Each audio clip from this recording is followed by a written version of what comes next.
Huwag kang mag-alala, Stella. Eliza is just a trophy. Isang display para sa mga botante. Hindi ko siya mahal. Kailangan ko lang ang imahe niya para manalo. Ang mga salitang yon na binigkas sa loob ng marangyang opisina ni Victor ay tila mga talim na humiwa sa hangin at tumusok ng malalim sa puso ni Eliza. Nakatayo siya sa labas ng bahagyang nakabukas na pinto. Naninigas ang buong katawan habang ang malamig na pawis ay nagsisimulang mamuon sa kanyang noo. Sa kanyang mga kamay, mahigpit niyang hawak ang isang supot ng bagong luto na kare-kare, ang paboritong ulam ng kanyang asawa na sinadya pa niyang dalahin mula sa isang sikat na kainan malapit sa airport pagkababa niya mula sa isang 12 oras na flight. Pagod na pagod ang kanyang mga binti at ang kanyang mga mata ay nagnanais na sanang pumikit. Ngunit ang lahat ng antok ay napalitan ng isang nakabibinging katahimikan. Ang init ng pagkain na tumatagos sa supot ay tila isang malupit na biro. Isang paalala ng kanyang walang sawang pag-aalaga na ngayon ay tinatrato na lamang bilang isang obligasyon sa harap ng publiko. You know, I only stay with her because of the campaign, sweetheart. Kapag nakuha ko na ang pwesto, we can find a way to end this. Pagpapatuloy ng boses ni Victor na may kasamang malambing na tawa na kailanman ay hindi narinig ni Eliza sa loob ng kanilang sariling kwarto. Bahagyang nanginig ang mga kamay ni Eliza. Naramdaman niya ang pagbara ng isang masakit na bukol sa kanyang lalamunan. Nais niyang sumigaw. Nais niyang itapon ang hawak niyang supot at harapin ang lalaking nangako sa kanya ng katapatan. Sa harap ng dambana, 10 taon na ang nakalilipas. Ngunit tila, nawalan ng lakas ang kanyang mga tuhod. Ang bawat salitang naririnig niya ay tila isang mabigat na bato na idinadagan sa kanyang dibdib. Dahan-dahang dinudurog ang bawat natitirang piraso ng kanyang pagkatao. Dahan-dahang lumuwag ang pagkakahawak niya sa supot at ang marahang tunog ng pagbagsak ng lalagyan sa makapal na alpombra ay hindi man lamang narinig ng 2 taong nagtatawanan sa loob. Tila nawalan ng kulay ang paligid. Ang mga mamahaling painting sa dingding at ang mga kristal na dekorasyon sa paligid ng kanilang tahanan ay biglang nagmukhang mga palamuti sa isang libingan. Eliza, bakit ka nakatayo lang dyan na parang estatwa? Ang matinis na boses ni Doña Teresa ay bumasag sa kanyang pagkakatulala. Ang kanyang biyanan ay pababa ng hagdan. Suot ang kanyang karaniwang mapagmaliit na tingin habang pinupunasan ang kanyang mga kuko sa isang mamahaling puting tela. Victor is busy working for his future, and you? Kararating mo lang, wala ka man lang bang balak na asikasuhin ang hapunan? Isang hamak na piloto ka lang na kinuha namin sa hirap. Matuto kang tumanaw ng utang na loob. Pagpapatuloy ng matanda, habang dumaan ito sa tabi niya at sinadyang bungguin ang kanyang balikat. Hindi nakakibo si Eliza. Ang sakit sa kanyang loob ay tila isang apoy na dahan-dahang tumutupok sa kanyang huling pasensya. Ngunit ang tanging lumabas sa kanyang mga mata ay isang tahimik na luha na mabilis niyang pinunasan. Tumingin siya sa saradong pinto ng opisina ni Victor at pagkatapos ay sa kanyang biyanan na ngayon ay nag-uutos na sa mga katulong. Hanggang kailan ko ba kailangang bayaran ang utang na loob na ito ng sarili kong kaligayahan? Habang ang bawat pangarap ko ay unti-unting kinikitil ng mga taong itinuring ko ng pamilya. Nanginig ang kanyang labi nang marinig ang tunog ng pagpihit ng doorknob mula sa loob. Alam niyang lalabas na si Victor kasama ang kanyang lihim. Ang kanyang puso ay tumitibok ng mabilis, tila isang ibon na naghahanap ng labasan sa isang masikip na hawla. Anong mukha ang kanyang ipapakita kapag bumukas ang pintong iyon at tumambad sa kanya ang katotohanang matagal na niyang pilit na itinatago sa kanyang sarili? Ang pinakamabigat na unipormeng isinuot ko sa buong buhay ko ay hindi ang aking flight suit, kundi ang maskara ng isang masayang asawa na kailangan kong isuot sa harap ng maraming tao. Sa loob ng aming silid, habang hinahatak ni Victor ang zipper ng aking mamahaling gown, Naramdaman ko ang kanyang malamig na mga daliri na dumadaiti sa aking balat. Walang init, walang pagmamahal. Tila ba isa lamang akong mamahaling kagamitan na kailangan niyang ihanda para sa isang mahalagang pagtatanghal. Smile, Eliza. Kailangan nating ipakita sa mga donor na tayo ang ideal couple ng bansa. This charity ball is not just about help, it's about power. Bulong ni Victor habang tinitingnan ang aming refleksyon sa salamin. Inayos niya ang kanyang kurbata nang may buong kumpiyansa, habang ako ay halos hindi makahinga sa higpit ng corset na suot ko. Tila ba unti-unti nitong dinudurog ang aking mga tadyang, pati na ang aking kaluluwa. Hindi pa man kami nakakaalis ng bahay, sinalubong na kami ni Doña Teresa sa paanan ng hagdanan. Ang kanyang mga mata ay mapanuri. Tinitingnan ang bawat detalye ng aking hitsura mula ulo hanggang paa. Siguraduhin mong hindi ka magpapahiya sa harap ng mga bisita, Eliza. Huwag mong kakalimutan na ang apelidong dala mo ngayon ay hindi sa iyo. Utang mo sa amin ang posisyong kinatatayuan mo. Ang matalas niyang paalala habang inaayos ang kanyang mamahaling alahas. Nang makarating kami sa hotel kung saan ginaganap ang gala, ang nakasisilaw na mga ilaw ng kamera at ang ingay ng mga mamamahayag ay tila isang malakas na bagyong sumalubong sa akin. Mahigpit na humawak si Victor sa aking baywang. Isang hawak na tila nagmamay-ari, ngunit walang pag-aaruga. Ngumiti ako sa bawat lente ng kamera. Itinatago ang bot ng aking mga mata sa likod ng makapal na makeup. Ang bawat hakbang ng aking matutulis na takong ay tila mga pako na ibinabaon sa makinis na sahig. Bawat isa ay paalala ng sakit na aking tinitiis. Dumating ang pagkakataon na kailangan naming humarap sa mga matatandang opisyal at sa kanilang mga pamilya. Bilang pagpapakita ng paggalang na itinuro sa akin ng aking mga magulang sa probinsya, lumapit ako kay Doña Teresa upang magmano. Ngunit sa sandaling kinuha ko ang kanyang kamay at dinala ito sa aking noo, mabilis niya itong binawi ng may pandidiri. Sa harap ng maraming tao, kumuha siya ng isang puting panyo at pinunasan ang bahagi ng kamay na nadikitan ng aking balat na tila ba nahawaan siya ng isang malalang sakit. Ang paligid na kanina ay maingay ay tila biglang tumahimik para sa akin. Naramdaman ko ang pag-akyat ng init sa aking mga pisngi, hindi dahil sa hiya, kundi dahil sa matinding insulto. Tumingin ako kay Victor, umaasang makakita ng kahit kaunting pagtatanggol, ngunit abala siya sa pakikipag-usap sa isang senador. Tila walang nakita, o baka naman sadyang binaliwala. Ang kanyang pagwawalang bahala ay mas masakit pa kaysa sa ginawa ng kanyang ina. Tumalikod ako at naglakad patungo sa isang sulok upang kumuha ng hangin. Sa gitna ng rangya at ningning ng gabing iyon, naramdaman ko ang pinakamatinding pangungulila. Naalala ko ang cockpit ng aking eroplano. Doon, sa itaas ng mga ulap, wala ang mga mapanuring mata. Walang mga panyong pampunas ng dumi, doon ay malaya ako. Dito, sa gitna ng mga taong mayayaman, ako ay isang ligaw na kaluluwa na unti-unting namamatay sa loob ng isang gintong hawla. Kinuha ko ang aking cellphone mula sa maliit na clutch bag upang tingnan ang oras, ngunit isang hindi kilalang numero ang bumungad sa aking screen. Isang mensahe na tila isang kidlat na tumama sa gitna ng aking dibdib. Look at your husband right now, Eliza. Habang nakatalikod ka, tingnan mo kung kanino siya nakatingin. Alam ko ang lahat ng lihim niya sa gabi. Kung gusto mong malaman ang totoo, makinig ka sa susunod kong tawag.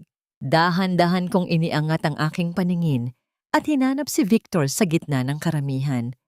Ang aking mga kamay ay nagsimulang manginig nang makita ko ang kanyang mga mata na nakatitig sa kanyang campaign manager, si Stella, na nasa kabilang dako ng silid.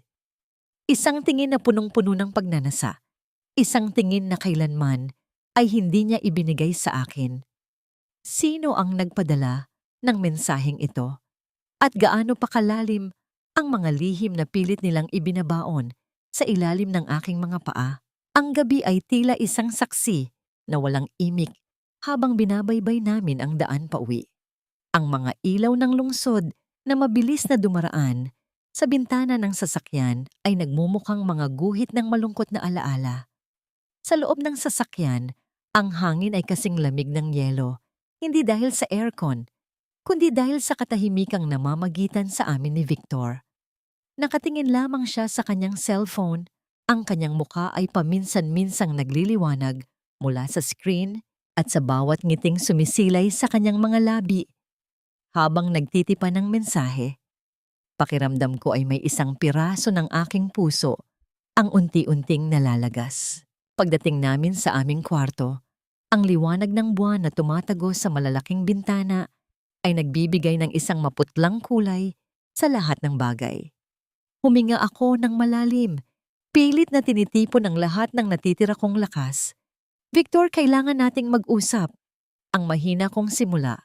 Ang aking boses ay tila isang bulong na halos hindi ko makilala. Sino ang nagpadala ng mensaheng iyon? At bakit ganoon na lamang ang tingin mo kay Stella kanina? Tumigil si Victor sa pagtatanggal ng kanyang relo. Dahan-dahan siyang lumingon sa akin. Ang kanyang mga mata ay walang bakas ng pagkagulat, kundi isang malamig na inis. My God, Eliza, are we really doing this right now? Pagod ako sa gala at ang tanging sasalubong sa akin ay ang pagiging paranoid mo? Lumakad siya palapit sa akin. Ang kanyang boses ay naging malalim at puno ng awtoridad na tila ba isa akong kriminal na kinakausap niya. You are so insecure. Alam mo ba kung gaano kahirap ang trabaho ko? Stella is my campaign manager. She is brilliant. She is dedicated. At siya ang tumutulong sa akin habang ikaw ay nasa himpapawid at mas inuuna ang iyong career. Pero Victor, narinig ko kayo kanina sa opisina mo. Hindi ko pa natatapos ang aking sasabihin nang bigla niyang itinaas ang kanyang kamay upang patigilin ako. Kasalanan mo rin ito, Eliza. Ang putol niya, ang bawat salita, ay tila isang lason na dahan-dahang pumapasok sa aking sistema. You chose your wings over your home. Mas gusto mong hawakan ang manibela ng eroplano kaysa hawakan ang kamay ng asawa mo. Sinong lalaki ang hindi maghahanap ng kalinga kung ang asawa niya ay laging wala? Kung kulang ako sa pagmamahal, itanong mo sa sarili mo kung kailan ka huling naging totoong asawa sa akin. Nanigas ako sa aking kinatatayuan. Ang mga salita niya ay tila isang baluktot na katotohanan na pilit niyang ipinapakain sa akin. Pakiramdam ko ay ako ang may kasalanan, na ang aking pangarap na lumipad ang siyang naging dahilan ng kanyang pagtataksil. Ang sakit ay tila isang malakas na hampas sa aking dibdib, ngunit sa kabila ng lahat ng ito, may isang bahagi ng aking puso na nais pa ring kumapit. Dahan-dahan akong lumapit sa kanya. Ang aking mga mata ay puno ng mga luhang hindi ko na mapigilan ang pag-agos. Inabot ko ang kanyang kurbata na bahagyan ng maluwag. Sa gitna ng aking paghikbi, sinubukan ko itong ayusin. Tila ba sa bawat paghigpit ng buhol ay sinusubukan kong ibalik ang dating pagkakaunawaan namin. Ang aking mga daliri ay nanginginig. Habang idinadaiti ko ang aking mga palad sa kanyang dibdib, nararamdaman ang pintig ng kanyang puso na tila ba hindi man lamang bumibilis sa kabila ng aking pagdurusa. Victor, please, ayusin natin ito.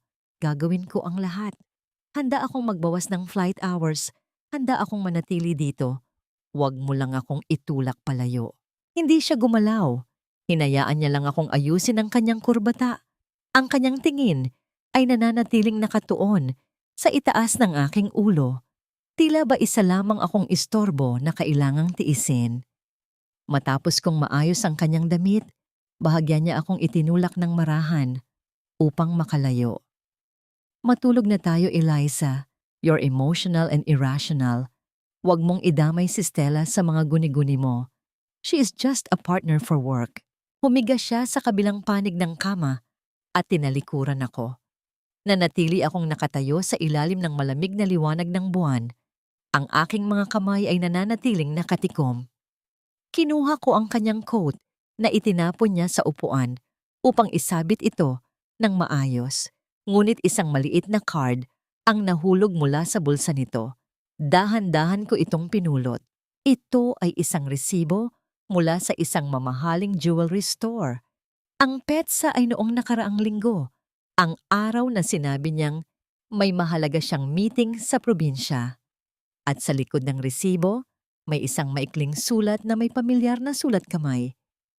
Para sa gabi nating dalawa, Love, Stella. Ang hininga ko ay tila tumigil. Ang card na hawak ko ay naging kasing bigat ng 1 toneladang bakal. Ang bawat salita ni Victor kanina ay naging isang malaking kasinungalingan na sumabog sa aking mukha. Ang campaign manager na sinasabi niyang katuwang lamang sa trabaho ay ang siyang mismong katuwang niya sa pagdurog sa aming sumpaan. Ang buwan sa labas ay tila nagtatago na rin sa likod ng mga ulap na tila ayaw nang makita ang gumuho kong mundo. Ang umagang yon ay hindi nagdala ng bagong pag-asa, kundi isang mas mabigat na pasanin na tila isang makapal na ulap na lumukob sa buong kabahayan. Nakaupo si Eliza sa mahabang hapagkainan, ang kanyang kape ay malamig na at hindi man lang nabawasan. Nakatitig siya sa kawalan, habang ang bawat segundo ng katahimikan ay tila isang dambuhalang bigat na nakadagan sa kanyang balikat. Sa kanyang isipan, paulit-ulit na naglalaro ang sulat sa likod ng resibong natagpuan niya kagabi. Isang katotohanang mas masakit pa sa anumang turbulence na naranasan niya sa himpapawid. Ang katahimikan ay bumasag nang marinig niya ang tunog ng marangyang tsinelas ni Doña Teresa na papalapit. Ang bawat hakbang ng matanda sa makintab na sahig ay tila isang babala.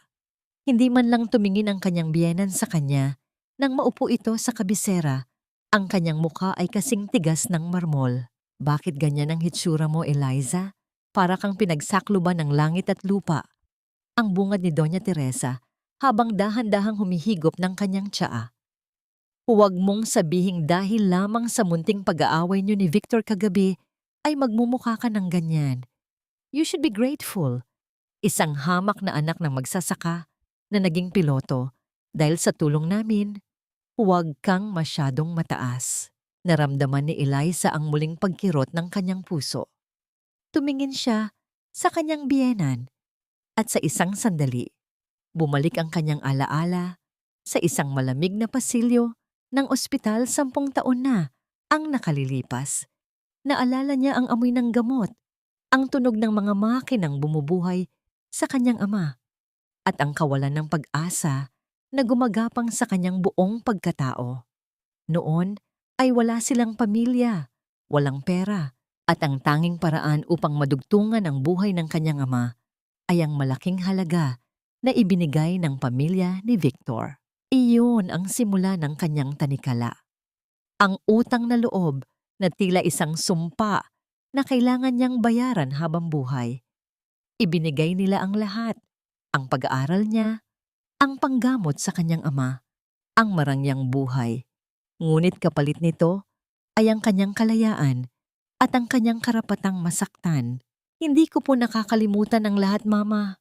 Ang mahinang sagot ni Eliza, ang kanyang boses ay tila isang tuyot na dahon. Pero sapat na po ba ang utang na loob na yon para hayaan kong durugin ni Victor ang pagkatao ko? Para manahimik na lang habang may ibang babae siya? Isang malakas na tunog ng paglapag ng tasa sa platito ang bumasag sa hangin. Tumingin si Doña Teresa sa kanya ng may halong puot. Ang utang na loob ay hindi natatapos sa pera, Eliza. It is about loyalty. Pinulot ka namin sa putik, binihisan at ginawang kakagalang-galang sa lipunan. Anong pakialam mo kung may ibang pinaglilibangan ng asawa mo? Lalaki si Victor, may mga pangangailangan siya na tila hindi mo kayang ibigay dahil mas inuuna mo ang paglipad mo sa kung saan-saang lupalop. I am his wife, not a debt that he needs to collect. Ang huling hirit ni Eliza habang ang isang mainit na luha ay dahan-dahang gumulong sa kanyang pisngi. Eksaktong pumasok si Victor sa silid kainan, suot ang kanyang plansadong barong, handa na para sa isa na namang araw ng pangangampanya. Hindi siya tumingin kay Eliza, Tila ba isa lamang itong hangin na hindi dapat pansinin. Kinuha niya ang kanyang briefcase at tumayo sa harap ng kanyang asawa nang may malamig na ekspresyon. Eliza, I've made a decision. Ang panimula ni Victor, ang kanyang boses, ay walang alinlangan, walang bakas ng emosyon. The campaign is getting more intense. My opponents are looking for any weakness, and your job is becoming a distraction. Ang pag-alis-alis mo ng bansa, ang pagiging madalas mong wala sa tabi ko sa mga events, it creates a bad image. It looks like we are not a united family. Huminto si Victor at tumitig ng diretso sa mga mata ni Eliza. Isang titig na tila ba tinitimbang ang halaga ng kanyang asawa laban sa kanyang ambisyon. I want you to file your resignation today. Quit your job as a pilot. I need a full-time wife, a woman who stays at home and supports her husband's dreams. Hindi yung kung saan-saang bansa natutulog. Isang pirma mo lang, Eliza, at matatapos ang lahat ng ingay na ito. This is for our future. Tila tumigil ang mundo ni Eliza sa sandaling iyon. Ang kanyang trabaho, ang kanyang mga pakpak, ang tanging bagay na nagpapadama sa kanya na siya ay buhay at malaya. Nais itong tadtarin ni Victor para lamang sa isang posisyon sa gobyerno. Tumingin siya sa kanyang mga palad. Ang mga palad na sanay humawak sa kontrol ng eroplano at naramdaman niya ang matinding panginginig.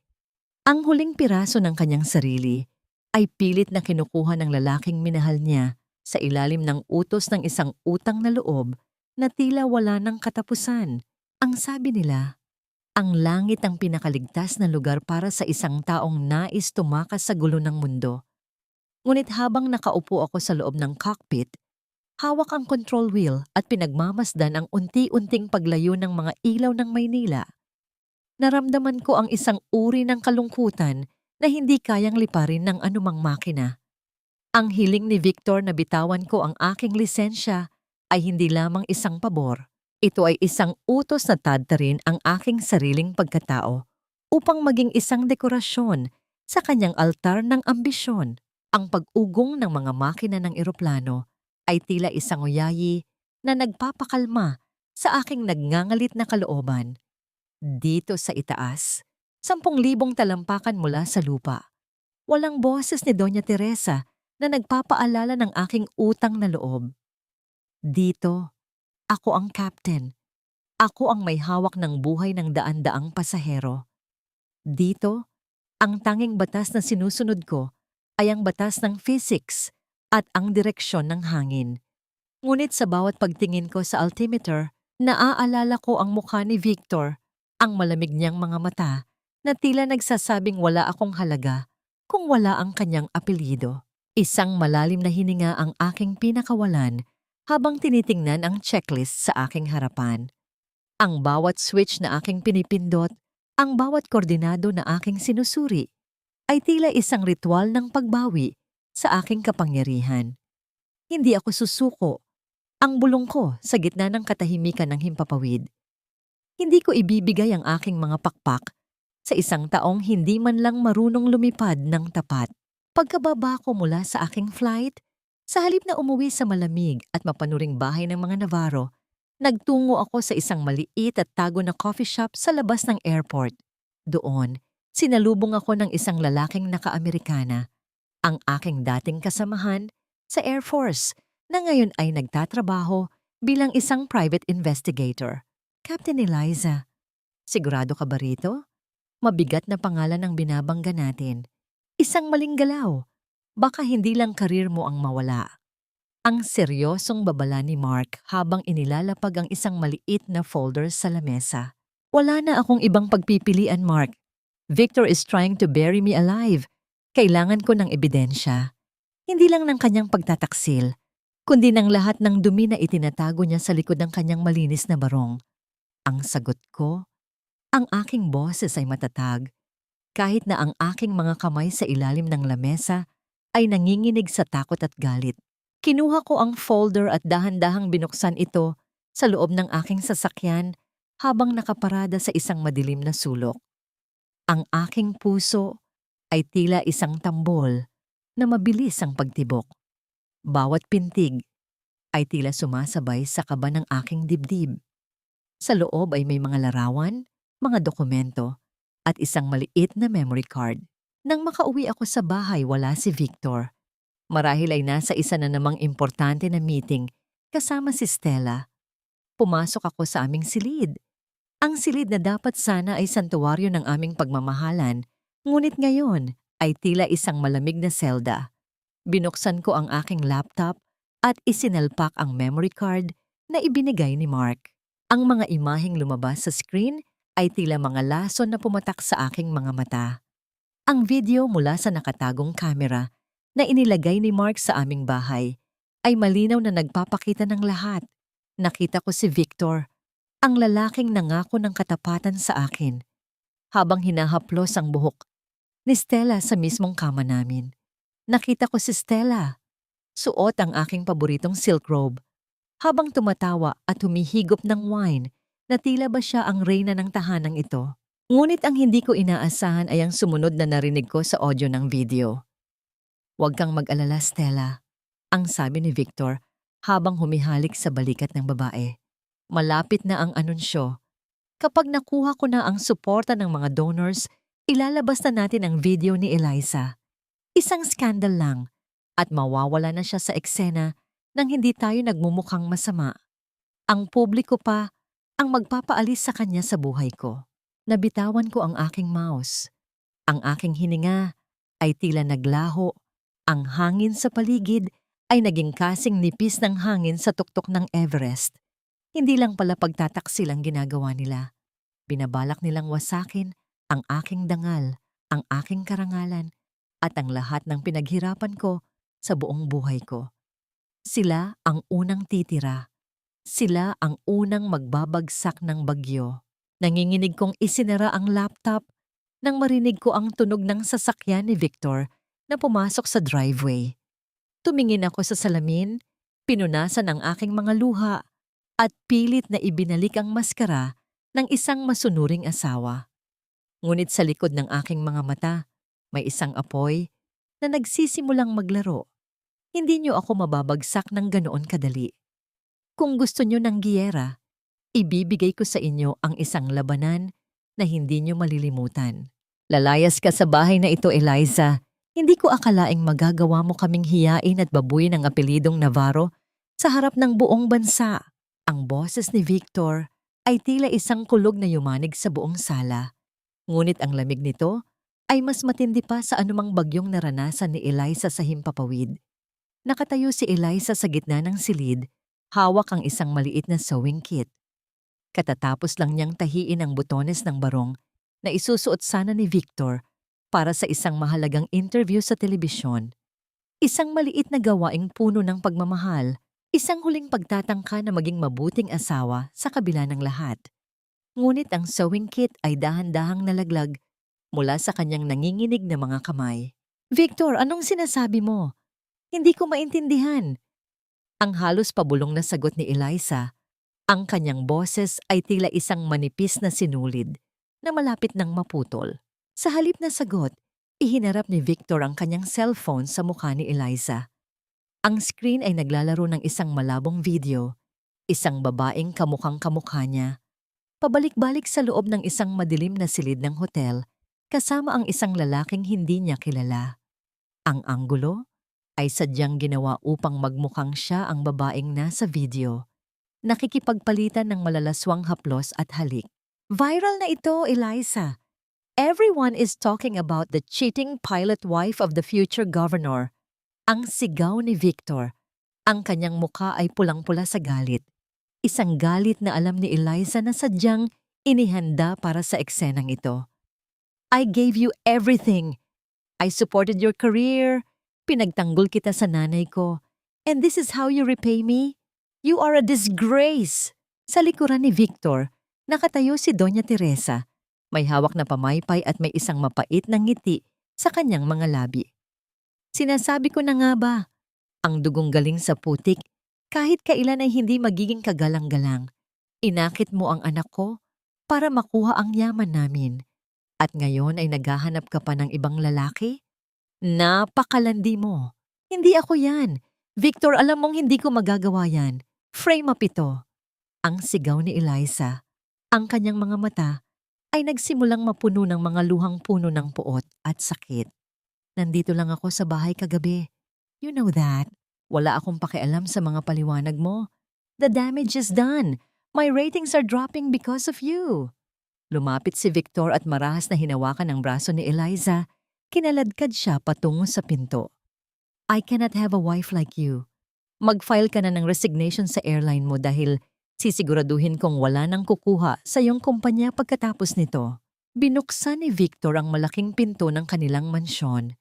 Sa labas, ang langit ay madilim at ang ulan ay nagsisimula nang pumatak ng malakas. Nakita ni Eliza ang kanyang mga maleta na kanina pa pala inilabas ng mga katulong sa utos ni Doña Teresa. Ang kanyang mga uniforme ng piloto, ang kanyang mga libro, at ang kanyang mga personal na gamit ay nagkalat sa basang semento. Huwag mo nang susubukang bumalik dito, Eliza Navarro. Mula ngayon, wala ka ng asawa, wala ka ng pamilya, at sisiguraduhin ko wala ka na ring kinabukasan. Ang huling banta ni Victor bago niya malakas na isinara ang pinto sa harap ng mukha ni Eliza. Nanatiling nakatayo si Eliza sa gitna ng bumubuhos na ulan. Ang lamig ng tubig ay tila tumatagos hanggang sa kanyang mga buto. Ngunit ang mas matinding lamig ay ang nararamdaman niya sa loob ng kanyang dibdib. Pinagmasdan niya ang kanyang uniforme na ngayon ay nadudumihan na ng putik sa kalsada. Ang pakpak na simbolo ng kanyang dangal ay nakalubog sa isang maliit na tubog ng tubig. Dahan-dahan siyang lumuhod sa basang semento. Pilit na tinitipon ang kanyang mga gamit sa gitna ng kadiliman. Walang sino man ang lumabas upang tulungan siya. Ang mga bintana ng mansyon ay sarado, tila ba hinding-hindi na muling magbubukas para sa kanya. Sa bawat patak ng ulan na humahalo sa kanyang mga luha, isang tanong ang paulit-ulit na humahampas sa kanyang isipan. Saan ako pupunta ngayon? Sino ang maniniwala sa isang ibong pinutulan ng pakpak at pinalaya sa sarili niyang pugad? Sa di kalayuan, narinig niya ang tunog ng isang sasakyan na papalapit. Ang mga ilaw nito ay tila dalawang matang mapanuri sa gitna ng gabing madilim. Isang takot ang gumapang sa kanyang puso. Ito na ba ang dulo ng kanyang paglalakbay o simula pa lamang ng isang mas malupit na unos? Hindi ko akalaing ang kalsadang madalas kong tinatanaw mula sa itaas ng langit ang siya palang magiging huling hantungan ng aking natitirang dangal. Ang bawat patak ng ulan ay tila mga karayom na tumutusok sa balat ni Eliza habang siya ay nakaluhod sa gilid ng kalsada. Ang kanyang mga kamay na sanay humawak sa mga komplikadong kontrol ng isang dambuhalang eroplano ay ngayon ay nanginginig habang pilit na isinisiksik ang mga basang uniforme sa loob ng kanyang maleta. Ang putik ay humahalo sa puting tela ng kanyang suot. Tila ba binubura ang bawat taon ng pagsisikap at sakripisyo na ibinuhos niya upang maging isang kagalang-galang na piloto. Sa di kalayuan, narinig niya ang tawanan ng ilang mga taong nakasilong sa tapat ng isang convenience store. Nakita niya ang liwanag ng kanilang mga cellphone na nakatutok sa kanya. Naririnig niya ang mga bulungan, ang mga mapanghusgang salita na tila mas masakit pa kaysa sa hagupit ng bagyo. Siya yung piloto sa balita, di ba? Yung nangaliwa sa asawang politiko? Sayang, maganda sana. Makati lang pala. Ang bawat salita ay tila isang sampal na paulit-ulit na dumudurog sa kanyang puso. Nais niyang sumigaw at sabihing, hindi totoo ang lahat. Nabiktima siya ng isang malupit na laro, ngunit ang kanyang boses ay tila nalunod na rin sa baha ng kanyang mga luha. Ang kanyang flight manual, ang aklat na naging sandigan niya sa bawat pagsubok sa himpapawid, ay nakabuka sa isang tubog ng maruming tubig.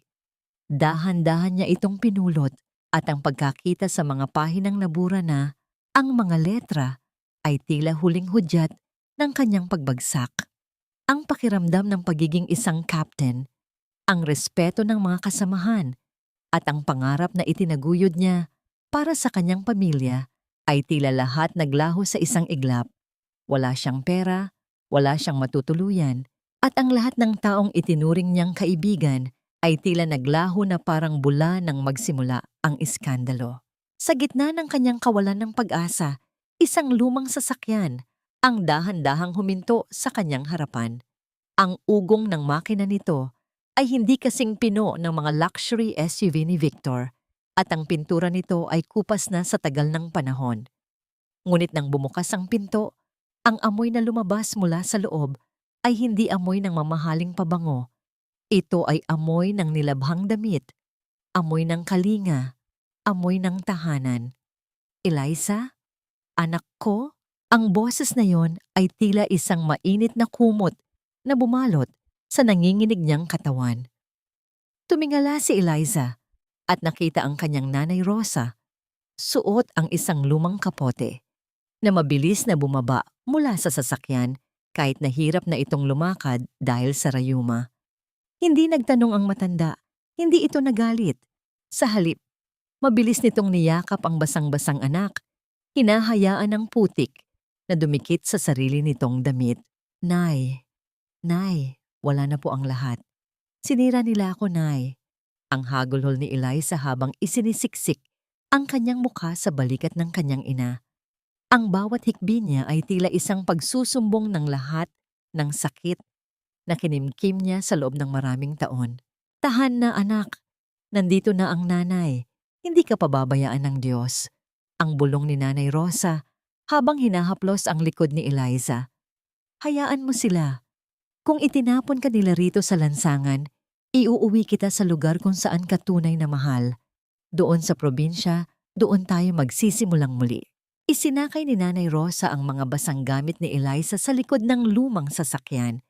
Habang dahan-dahan silang lumalayo sa marangyang subdibisyon ng mga Navarro, lumingon si Eliza sa huling pagkakataon.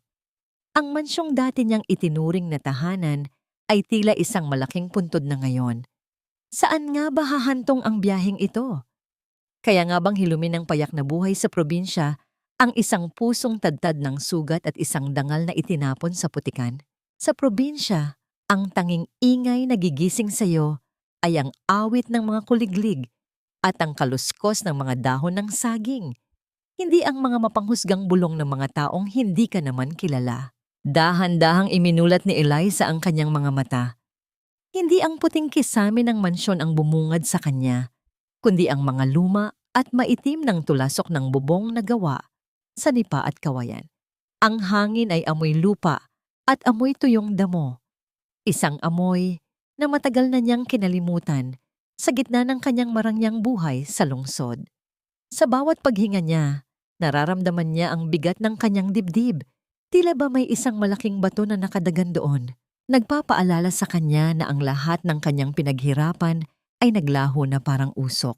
Narinig niya ang banayad na kalansing ng mga sandok at kaldero mula sa munting kusina. Kasunod nito ang halimuyak ng kumukulong sinigang na may sampalok. Ang paborito niyang pampalakas ng loob noong bata pa siya. Bumangon siya nang dahan-dahan. Ang kanyang katawan ay tila bugbog mula sa matinding pagod at emosyon. Nang makita niya ang kanyang Nanay Rosa na abala sa pag-aayos ng hapag, muling bumalik ang lahat ng sakit. Maupo ka na, anak. Mainit pa itong sinigang. Alam kong hindi ka pa kumakain ng maayos. Ang malambing na aya ng kanyang ina. Inilapag ni Nanay Rosa ang isang mangkok sa harap ni Eliza. Ang usok mula sa mainit na sabaw ay dahan-dahang humahaplos sa mukha ni Eliza. Kumuha siya ng isang kutsara ng sabaw. Ang asim ng sampalok ay tila gumising sa kanyang mga natutulog na pandama.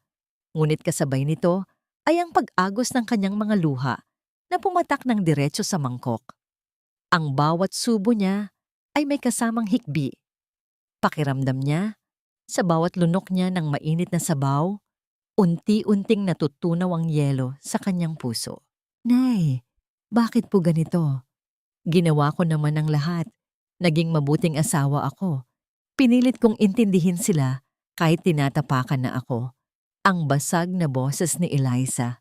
Pero sa huli, ako pa rin ang masama. Ako pa rin ang itinapon sa putikan.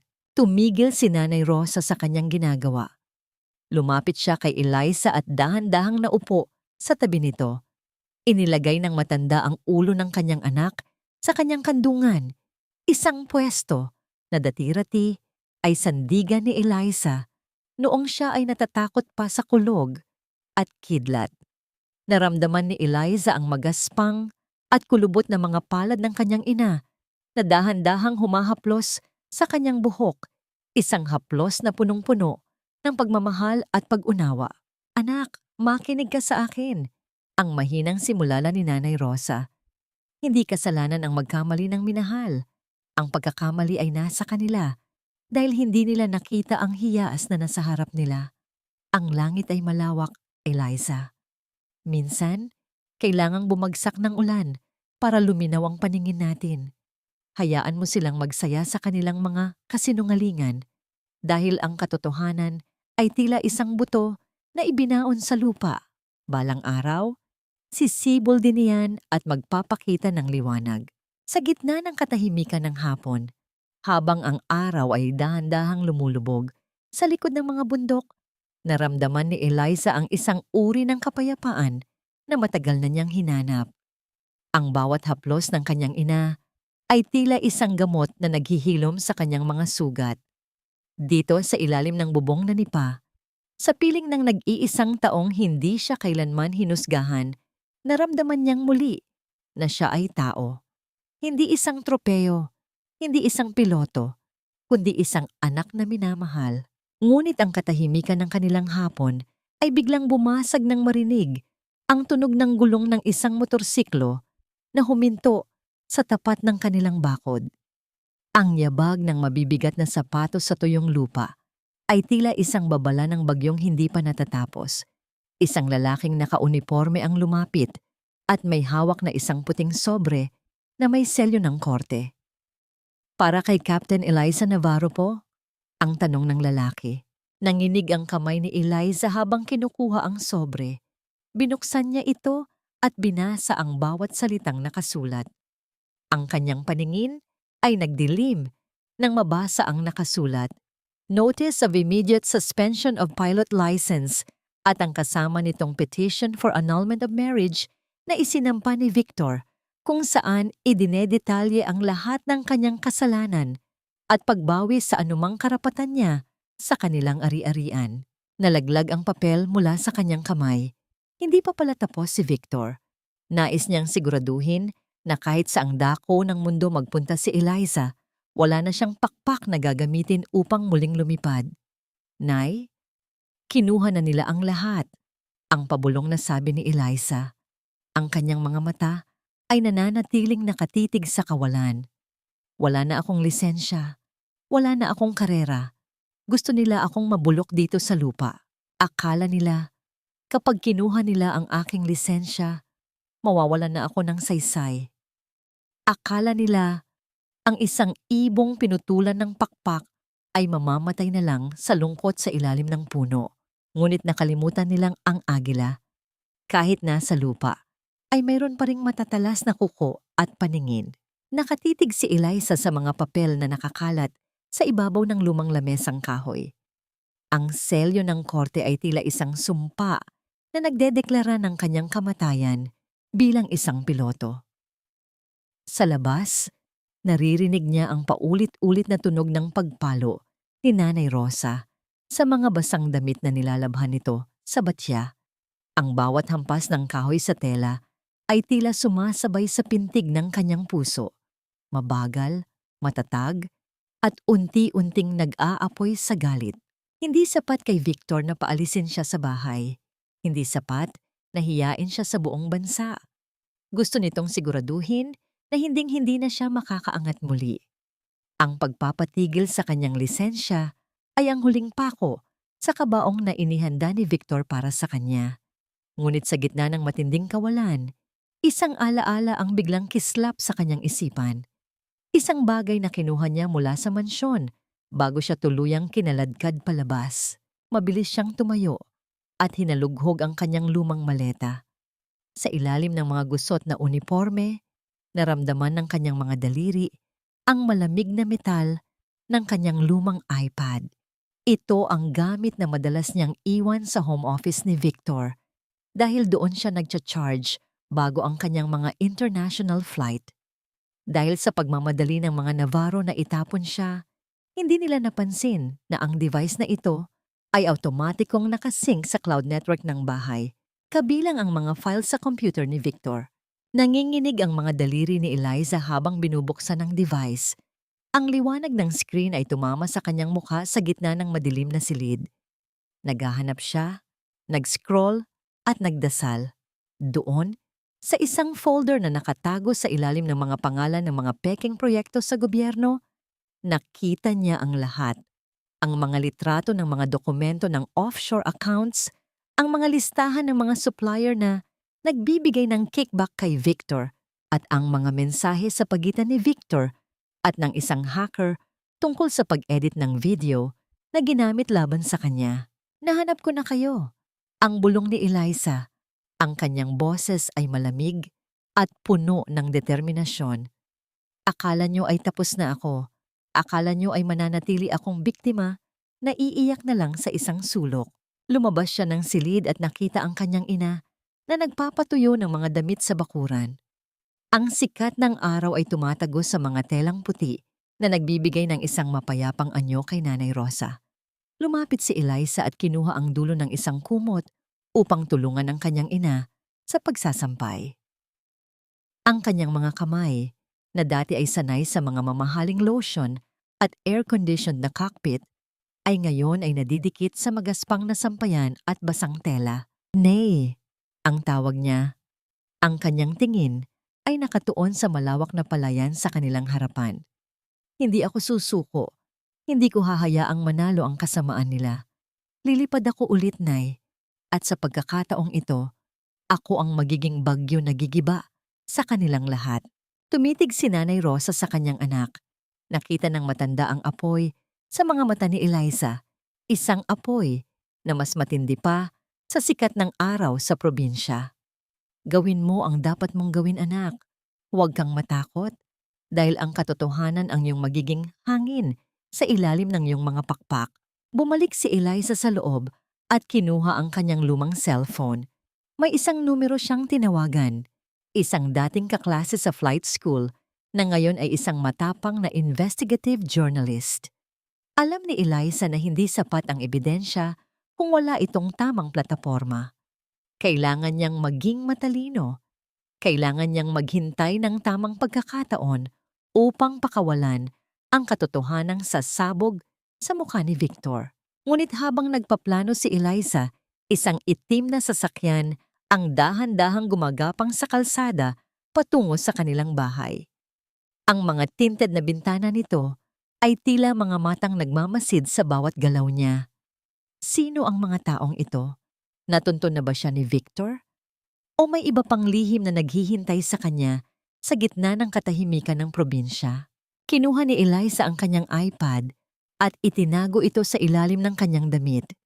Naramdaman niya ang mabilis na tibok ng kanyang puso, hindi dahil sa takot, kundi dahil sa paghahanda para sa susunod na laban.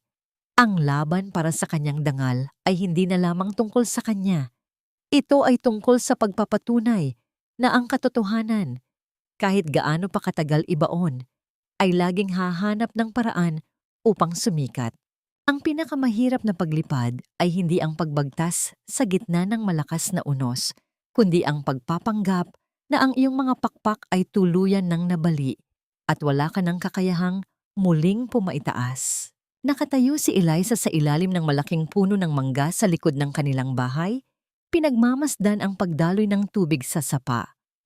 Ang bawat agos ng tubig sa mga bato ay tila isang banayad na himig na nagpapakalma sa kanyang isipan, malayo sa ingay at gulo ng Maynila.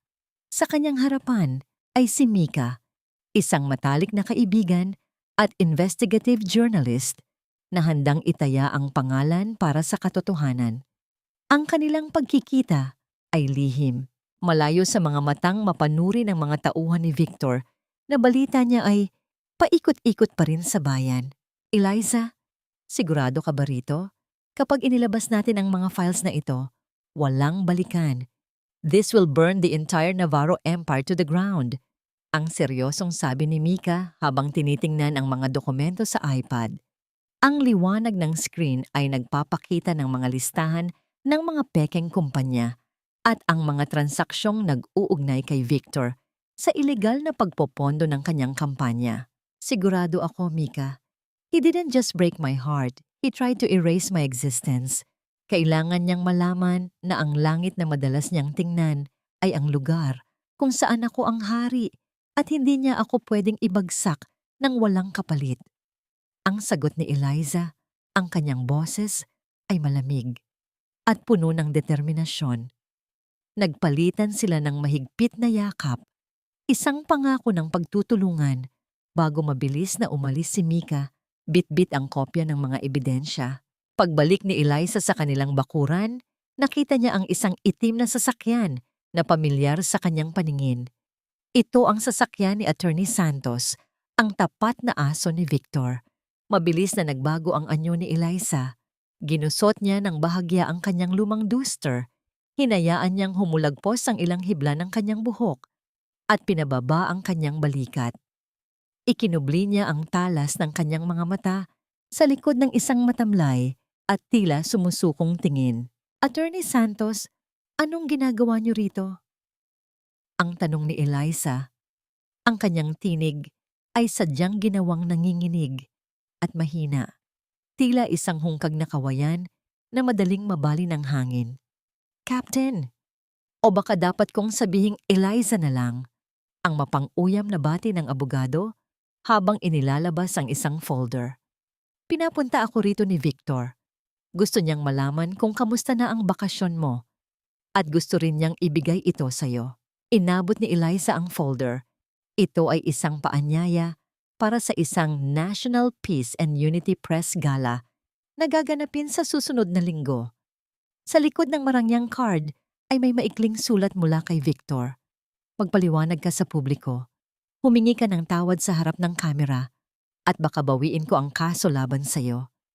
Isang pagkakataon para malinis ang pangalan mo, Eliza. Huwag mo itong sayangin. Sabihin mo kay Victor, wala na akong lakas na makipagtalo pa. Ang pabulong na sabi ni Eliza habang nakayuko. Gagawin ko ang gusto niya. Sabihin mo sa kanya, pupunta ako. Nang makaalis ang sasakyan, dahan-dahang tumuwid ang tayo ni Eliza. Ang kanyang nanay Rosa, na kanina pa nakamasid mula sa bintana, ay lumabas at hinawakan ang kanyang kamay. Ang magaspang na palad ng kanyang ina ay nagbigay sa kanya ng init na mas matindi pa sa anumang kape. Sa sandaling iyon, walang salitang binigkas ang dalawa. Tanging ang tunog ng hangin sa mga dahon ang namagitan. Ngunit alam nila na ang laro ay nagsisimula pa lamang. Pumasok si Eliza sa loob at kinuha ang kanyang uniforme ng piloto mula sa maleta. Nilinis niya ang bawat butones nito, pinunasan ng kanyang pakpak na simbolo ng kanyang ranggo at isinabit ito ng maayos. Ang mantsa ng putik mula sa gabing pinalayas siya ay wala na, ngunit ang alaala ng lamig ng ulan ay nananatiling nakaukit sa kanyang isipan. Kinagabihan, tumunog ang kanyang cellphone. Isang tawag mula sa isang numerong hindi nakarehistro, ngunit kabisado ng kanyang puso. Eliza, ang boses ni Victor sa kabilang linya ay punong-puno ng kayabangan. Tila ba hawak na niya ang leeg ng kanyang asawa. Narinig ko ang desisyon mo. Good choice. Maganda ang optics nito para sa kampanya ko. Isang mapagpatawad na asawa at isang nagsisising asawa. Be ready, Eliza. I'll send a stylist to pick you up. I want you to look broken but beautiful on stage. Huwag kang mag-alala, Victor. Ang sagot ni Eliza, ang kanyang mga mata ay nakatitig sa kanyang uniforme sa dingding. Gagalingan ko. Sisiguraduhin kong hindi malilimutan ng publiko ang hitsura ko sa gabing iyon. Ibinaba ni Eliza ang telepono at tumingin sa labas ng bintana. Ang buwan ay maliwanag, nagbibigay ng liwanag sa madilim na palayan. Sa kanyang isipan, nabuo na ang bawat detalye ng kanyang gagawin. Hindi siya pupunta doon upang humingi ng tawad. Pupunta siya doon upang maging isang bagyong wawasak sa entabladong itinayo ni Victor para sa kanyang sariling kasinungalingan. Ngunit habang naghahanda si Eliza, isang mensahe ang pumasok sa kanyang iPad mula kay Mika. "Eliza, may problema. Mukhang alam na ni Stella na nagkita tayo. Mag-ingat ka. May mga taong papunta dyan ngayon." Napatayo si Eliza nang marinig ang tunog ng dahan-dahang pagbukas ng kanilang gate sa labas. Ang katahimikan ng probinsya ay biglang naging nakatitig at mapanganib. Sino ang darating sa ganitong oras? At handa ba siyang harapin ang panganib bago pa man dumating ang gabi ng kanyang paghihiganti? Sa gitna ng kadiliman, ang pinakamatinding kalaban ay hindi ang taong nasa harap mo, kundi ang takot na baka sa huling sandali ay mawalan ka ng lakas upang lumaban para sa iyong sarili.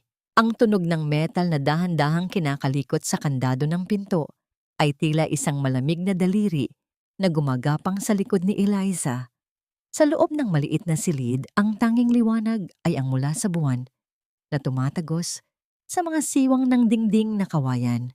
Mabilis niyang kinuha ang kanyang iPad at isiniksik ito sa loob ng isang lumang unan na punong-puno ng busalsal ng kapok.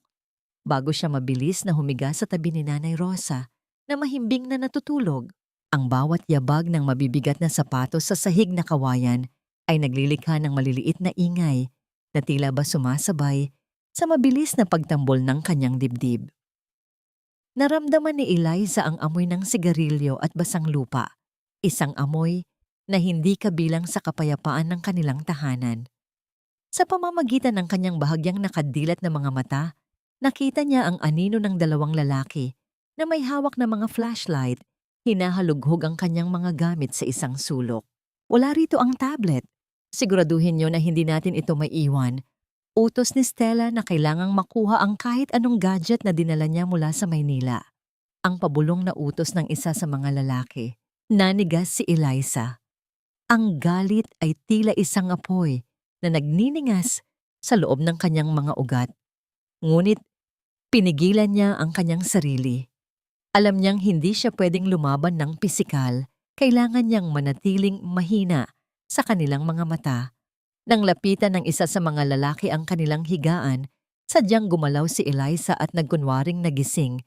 Ang kanyang mga mata ay puno ng takot at ang kanyang boses ay nanginginig. "Sino kayo? Anong ginagawa niyo rito?" Ang sigaw ni Eliza habang niyayakap ang kanyang ina na nagising din dahil sa gulo. "Huwag kang maingay, Captain." Ang banta ng lalaking may hawak ng flashlight, itinatapat ang nakasisilaw na liwanag sa kanyang mukha. "Pinapunta kami rito para bawiin ang mga gamit na hindi naman talaga sayo. Ang lahat ng nasa bahay na ito ay pag-aari ng mga Navarro. Isang maling galaw mo, baka masaktan ng matandang ito." Pinanood ni Eliza habang umaagos ang mga luha ng puot sa kanyang pisngi kung paano itapon ng mga lalaki ang kanyang mga lumang flight manuals at punitin ang kanyang mga litrato. Nang hindi nila mahanap ang iPad, kinuha na lamang nila ang kanyang laptop na sira na at ang ilang alahas. Nabigay ni Victor noong unang taon ng kanilang kasal. Matapos ang ilang minuto ng pananakot, mabilis silang lumabas at iniwan ang mag-ina sa gitna ng nagulo nilang tahanan. Dahan-dahang tumayo si Eliza at niyakap ang kanyang nanginginig na ina. "Ayos lang po, Nay. Huwag kayong mag-alala." Hindi nila nakuha ang kailangan nila. Ang bulong niya habang tinitingnan ng unan kung saan nakatago ang kanyang tunay na sandata. Lumipas ang ilang araw at dumating ang gabi ng National Peace and Unity Press Gala. Isang marangyang itim na sasakyan ang huminto sa tapat ng kanilang bakod. Isang stylist na pinadala ni Victor ang bumaba. Bit-bit ang isang kulay gintong gown na tila ba isang mamahaling balat ng ahas. "Captain Eliza, ang bilin po ni Governor Victor, kailangang magmukha kayong mahina pero elegante. Your makeup should look like you've been crying for days," ang sabi ng stylist habang sinisimulan ang pag-aayos sa kanya. Habang pinagmamasdan ni Eliza ang kanyang sarili sa salamin, hindi niya nakilala ang babaeng nasa harap niya. Ang kanyang mga mata ay pinalalim ng makeup. Ang kanyang mga labi ay pinatuyo ang kulay At ang kanyang buhok ay hinayaang bahagyang magulo. Mukha siyang isang babaeng tuluyan ng nawasak ng iskandalo. Ngunit sa ilalim ng gintong tela ng kanyang gown, sa kanyang hita, ay nakatali ang isang maliit na device na konektado sa cloud storage ni Mika. Bago siya sumakay sa sasakyan, hinawakan ni Nanay Rosa ang kanyang kamay. Walang salitang binitawan ng matanda. Tanging ang mahigpit na pisil na tila ba nagsasabing, "Lumipad ka, anak. Tapusin mo ang laban na ito." Pagdating sa hotel sa Maynila, ang bawat flash ng kamera ay tila isang kidlat na sumasalubong sa kanya. Nakita niya si Victor sa malayo. Suot ang kanyang pinakamagandang barong. Nakatayo sa tabi ni Stella na mukhang napakaganda sa kanyang pulang damit. Nang magtama ang mga mata nila ni Victor, nakita ni Eliza ang isang mapanuring ngiti sa mga labi ng kanyang asawa. Isang ngiti ng isang nanghuhuli na akalang nahulog na ang biktima sa kanyang bitag. Inakbayan siya ni Victor sa harap ng mga mamamahayag. Ang kanyang hawak ay mahigpit. Halos mabaon ang kanyang mga kuko sa balikat ni Eliza. "Behave, Eliza. Just say the script and everything will be over." Ang bulong ni Victor sa kanyang tenga habang humaharap sila sa bulto ng mga mikropono. Dahan-dahang humakbang si Eliza patungo sa podium. Ang katahimikan sa loob ng malaking ballroom ay tila isang mabigat na kumot. Tumingin siya sa mga mamamahayag, pagkatapos ay kay Victor at huli kay Stella na nakatitig sa kanya ng may pang-uuyam. Kinuha ni Eliza ang mikropono.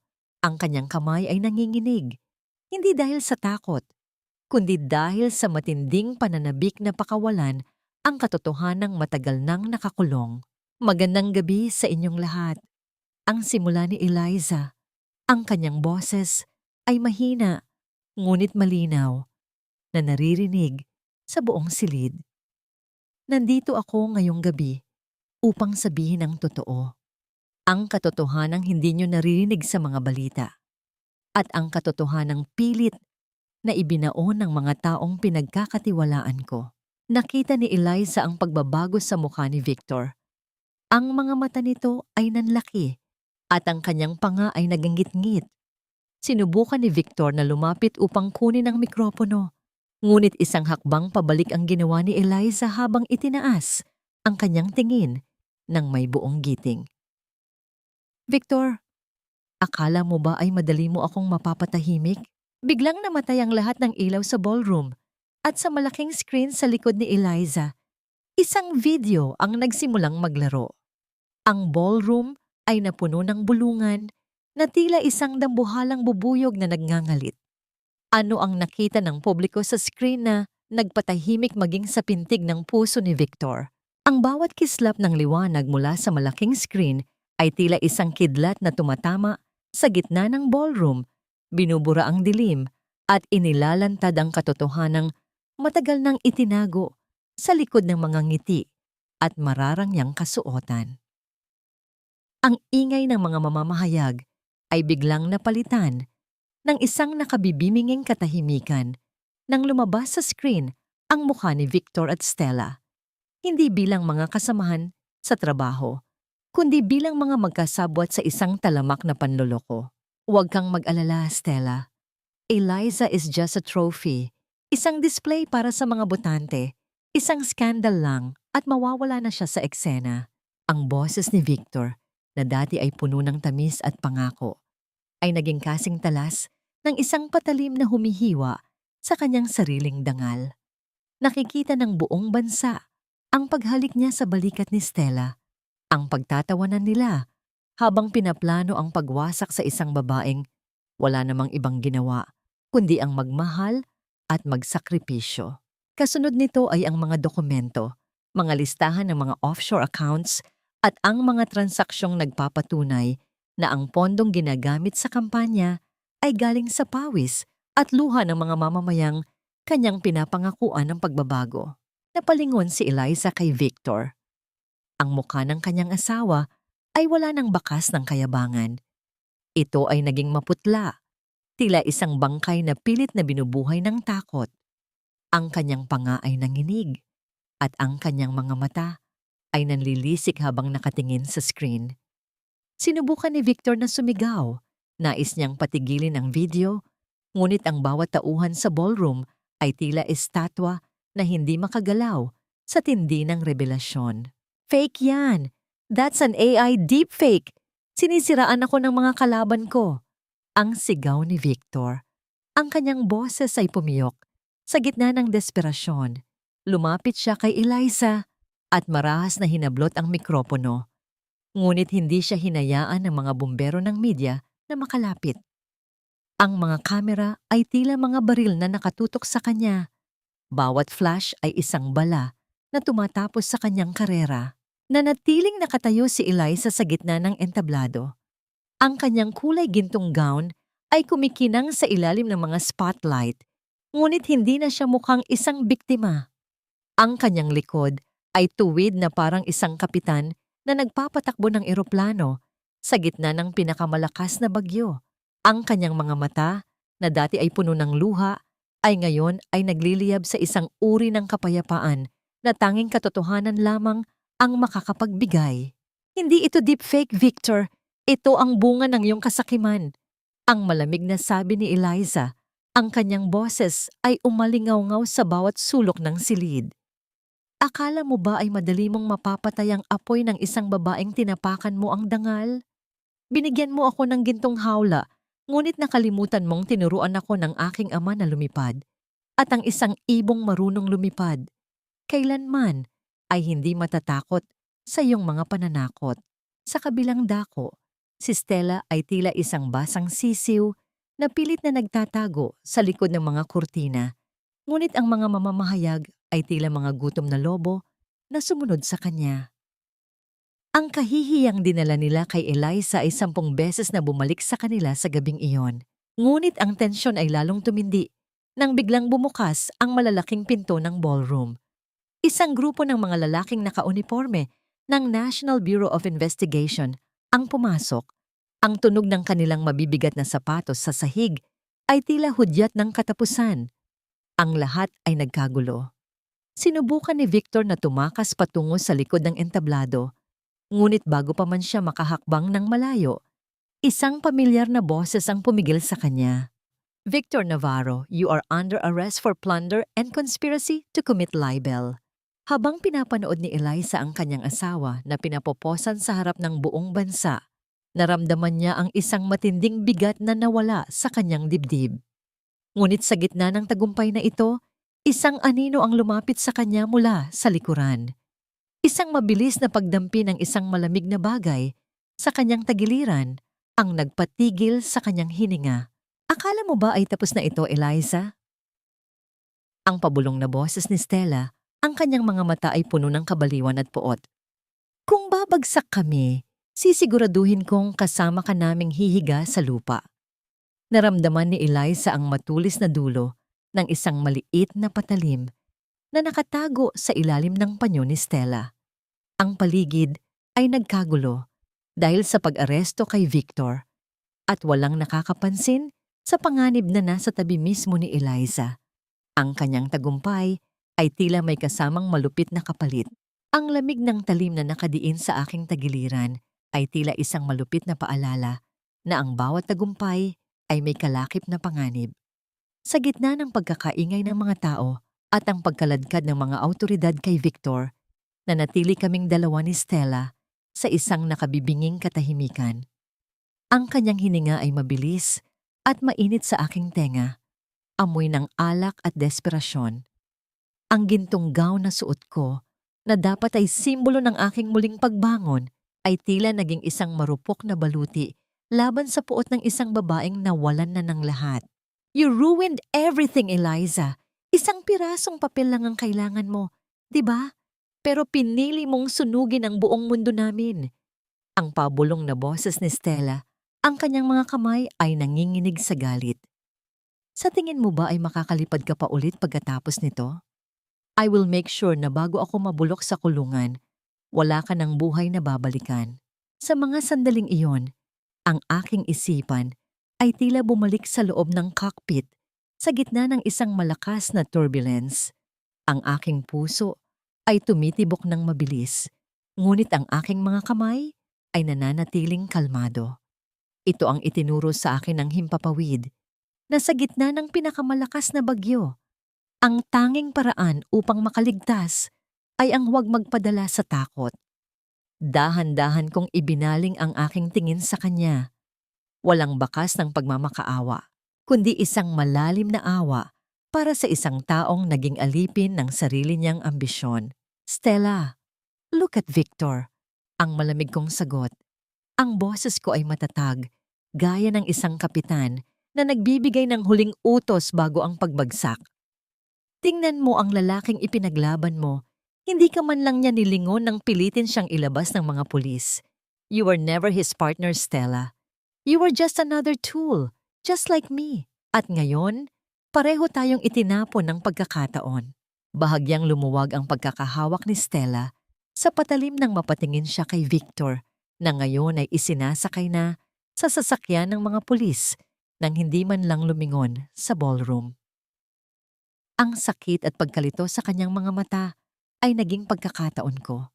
Sa isang mabilis at maingat na galaw na natutunan ko sa aking pagsasanay sa depensa, hinawakan ko ang kanyang pulso at inihiwalay ang patalim sa aking katawan.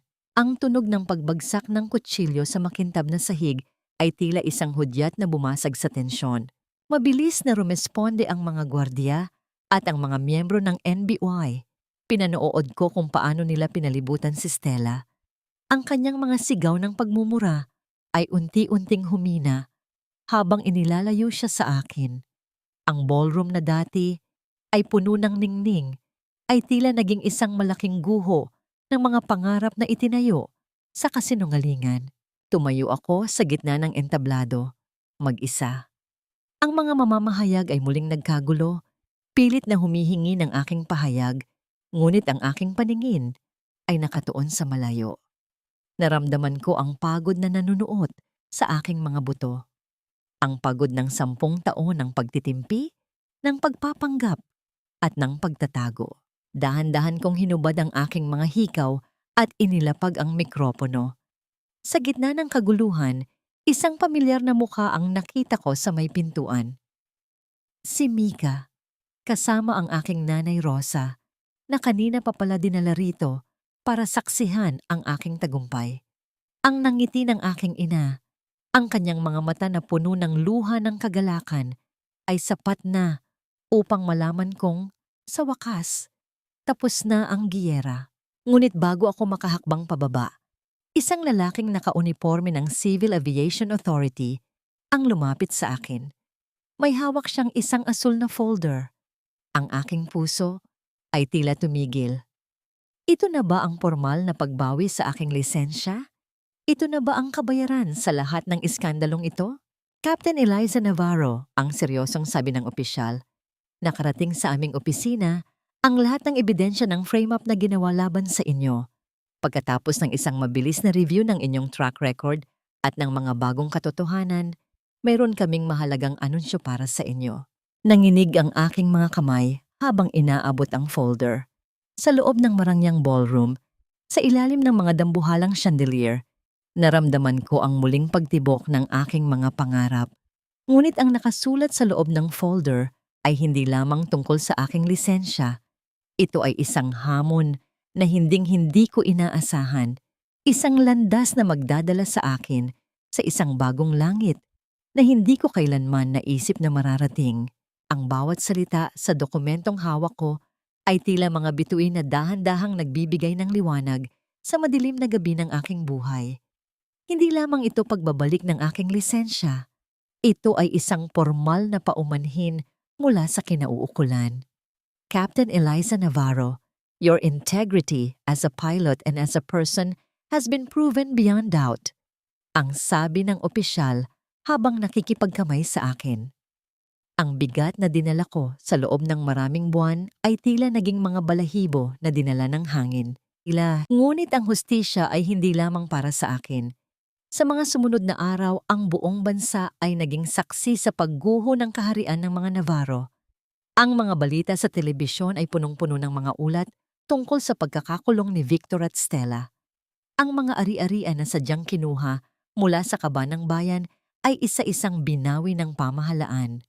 Ang mansyong dati ay puno ng kapangyarihan ay naging isang malamig at bakanteng gusali. Tila isang alaala ng kasakimang nauwi sa wala. Isang hapon, bago ako tuluyang bumalik sa himpapawid, pinuntahan ko si Doña Teresa sa isang maliit at lumang apartment sa labas ng lungsod. Wala na ang mga mamahaling alahas, wala na ang mga katulong na naghihintay sa kanyang bawat utos. Nakaupo siya sa isang lumang silya, nakatingin sa kawalan, ang kanyang mga kamay ay nanginginig habang hawak ang isang basong tubig. Ang kanyang mukha, na dati ay puno ng puot at pagmamataas, ay ngayon ay tadtad na ng pait at pangungulila. "Bakit ka nandito, Eliza? Para pagtawanan ako?" Ang mahina niyang tanong, ang kanyang boses ay tila isang tuyot na sapa. "Nandito ako para sabihing tapos na ang utang na loob ko sa inyo." Ang mahinahon kong sagot habang inilalapag ang isang sobre sa lamesa. Naglalaman ito ng halagang sapat para sa kanyang pangangailangan sa loob ng ilang taon.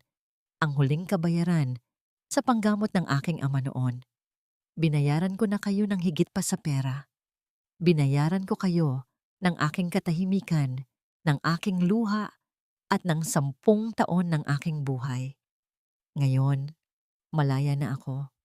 At sana, sa katahimikang ito, mahanap niyo rin ang inyong sarili. Iniwan ko siyang nakayuko at umiiyak.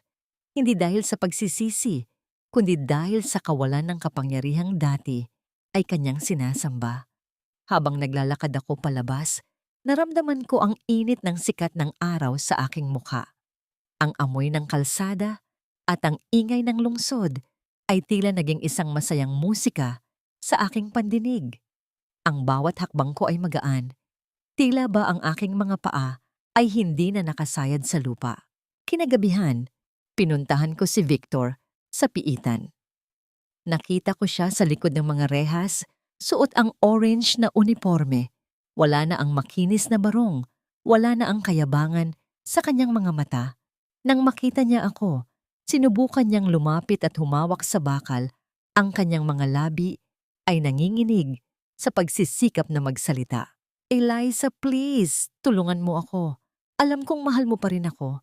Gagawin ko ang lahat, basta ilabas mo lang ako rito." Ang pagmamakaawa niya, ang kanyang boses ay puno ng desperasyon ng isang taong hindi matanggap ang kanyang pagkatalo. Tiningnan ko siya ng diretso sa mga mata. Sa loob ng matagal na panahon, ang mga matang ito ang nagpabagsak sa akin. Ngunit ngayon, wala na akong nararamdamang galit. Tanging awa na lamang para sa isang lalaking inubos ang kanyang buhay sa paghahabol ng aninong hindi naman tunay. Mahal ko ang taong akala ko ay ikaw, Victor. Pero ang taong nasa harap ko ngayon, hindi kita kilala. Ang huli kong sabi, bago ako tumalikod. Ang langit ay hindi para sa mga taong ang puso ay nakakulong sa sarili nilang kasinungalingan. Paalam, Victor. Habang papalabas ako ng gate ng kulungan, tumingala ako sa kalangitan. Ang mga bituin ay tila mga gabay na naghihintay sa aking muling pagbabalik. Bukas, muli kong isusuot ang aking uniforme. Bukas, ang tunog ng makina ng eroplano ang muling gigising sa aking natutulog na kaluluwa. Ngunit sa gitna ng aking kagalakan, isang tanong ang nanatili sa aking isipan habang hawak ko ang aking flight watch. Ang relo ng aking yumaong ama. Handa na ba talaga akong iwanan ang lahat ng sakit sa lupa at muling magtiwala sa hangin? Ang bawat butones ng aking puting uniforme ay tila mga tuldok sa isang mahabang pangungusap na sa wakas ay malapit nang matapos. Habang tinitingnan ko ang aking sarili sa salamin ng powder room ng airport, hindi na ang babaeng sugatan at basang-basa sa ulan ang aking nakikita. Ang aking mga mata ay may taglay na ningning na hindi kayang nakawin ng anumang iskandalo at ang aking tindig ay matatag, gaya ng mga punong kawayan sa probinsya na marunong sumabay sa baha ngunit hinding-hindi nababali. Dahan-dahan kong kinuha ang gintong pakpak mula sa lamesa at maingat na ibinaon ang karayom nito Sa tapat ng aking puso, ang marahang pagdampi ng metal sa aking tela ay tila isang hudyat na ang Captain Eliza Navarro na kinilala ng mundo ay pumanaw na. At ang isinilang ay ang Eliza na lumilipad hindi para sa palakpak ng iba, kundi para sa sarili niyang kaligayahan.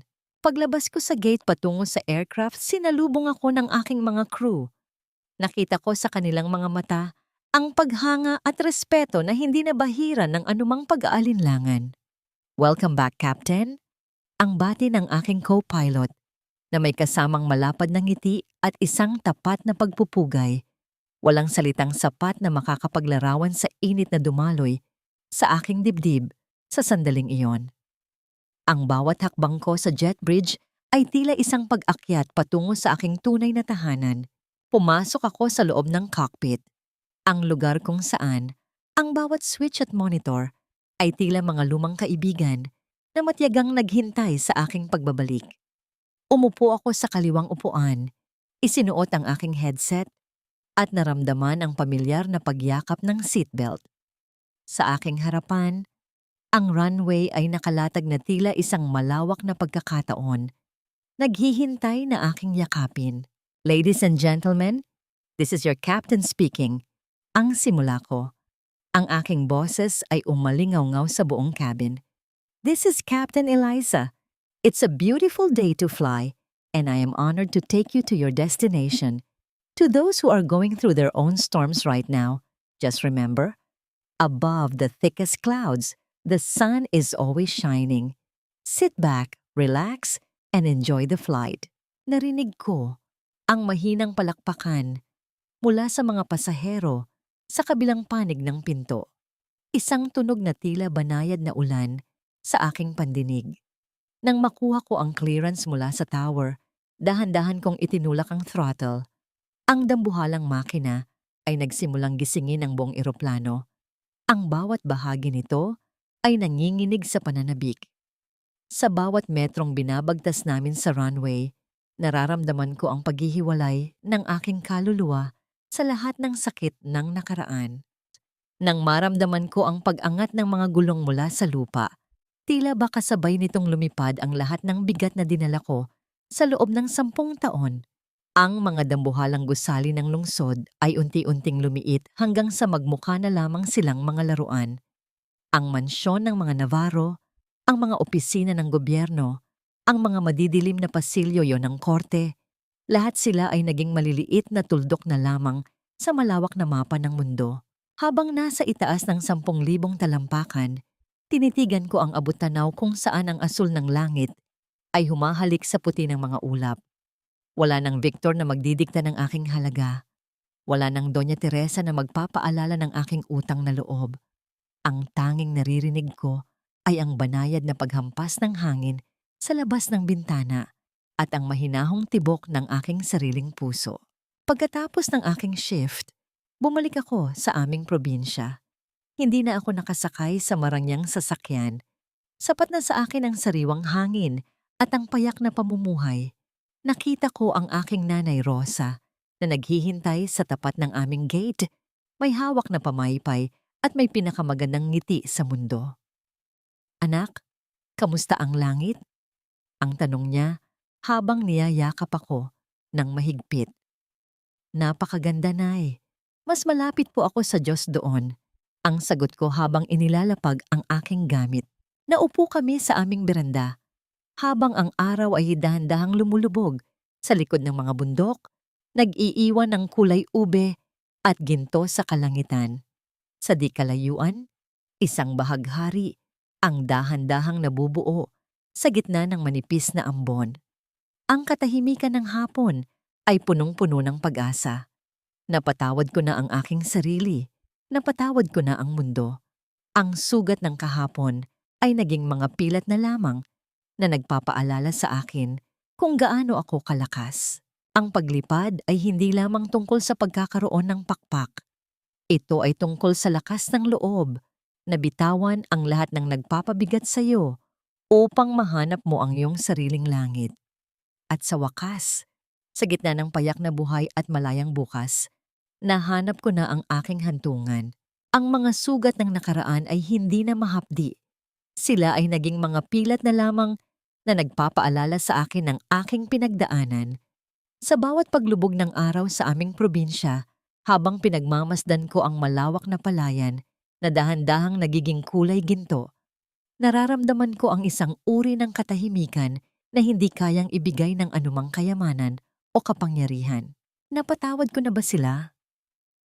Ang tanong na ito ay madalas na bumabalot sa aking isipan sa mga gabing payapa. Ang pagpapatawad ay hindi nangangahulugang kinalimutan ko na ang sakit o muli kong bubuksan ang aking pinto para sa mga taong sumira sa akin. Ang pagpapatawad ay ang pagpapasya na putulin ang kadena ng puot na nag-uugnay sa akin sa kanila. Napatawad ko na si Victor at Doña Teresa, hindi dahil karapat-dapat sila sa aking habag, kundi dahil karapat-dapat ako sa katahimikan. Sa pagbitaw ko sa aking galit, tuluyan na rin nilang nawala ang kapangyarihan na saktan ako. Ngayon, sila ay mga anino na lamang ng isang kahapong wala ng puwang sa aking kasalukuyan. Payapa na ba ang aking puso? Oo, sa wakas ay nahanap ko na ang tunay na kapayapaan. Ang kapayapaang ito ay hindi nanggagaling sa aking ranggo bilang isang captain o sa dami ng mga taong humahanga sa akin. Ito ay nagmumula sa pagkaalam na ako ay sapat na kahit wala ang titulong asawa ng isang makapangyarihang tao. Ang langit ay naging saksi sa aking muling pagbangon at sa bawat paglipad ko, baon ko ang tiwala sa aking sarili na hinding-hindi na muling mababasag. Ang kapayapaan ay ang kakayahang tumingin sa salamin at makita ang isang babaeng marunong lumaban, marunong magmahal, at higit sa lahat, marunong magpahalaga sa sarili. Ang aral na nais kong iwan sa bawat pusong nakikinig ay simple lamang. Ang katotohanan ay tila isang hangin na laging hahanap ng paraan upang itulak ka pataas, kahit gaano ka papilit na ibaba ng mundo. Huwag matakot na mawala ang lahat kung ang kapalit naman nito ay ang iyong dangal at kalayaan. Ang bawat turbulence sa ating buhay ay may katapusan at ang pinakamagandang tanawin ay laging makikita pagkatapos ng pinakamalakas na bagyo. Ang pagiging isang babae ay hindi pagsuko. Ito ay ang pagkakaroon ng lakas na muling lumipad kahit ang iyong mga pakpak ay minsan nang tinangkang putulin. Habang isinasara ko ang huling pahina ng yugtong ito ng aking buhay, bitbit ko ang pasasalamat. Salamat sa sakit, dahil ito ang nagturo sa akin na maging matatag. Salamat sa pagtataksil, dahil ito ang nagdala sa akin sa tunay na katapatan. At higit sa lahat, salamat sa langit, dahil doon ko natagpuan ang aking tunay na tahanan. Ang kwento ni Captain Eliza Navarro ay hindi nagtatapos sa pagbagsak, kundi sa isang walang hanggang paglipad patungo sa liwanag.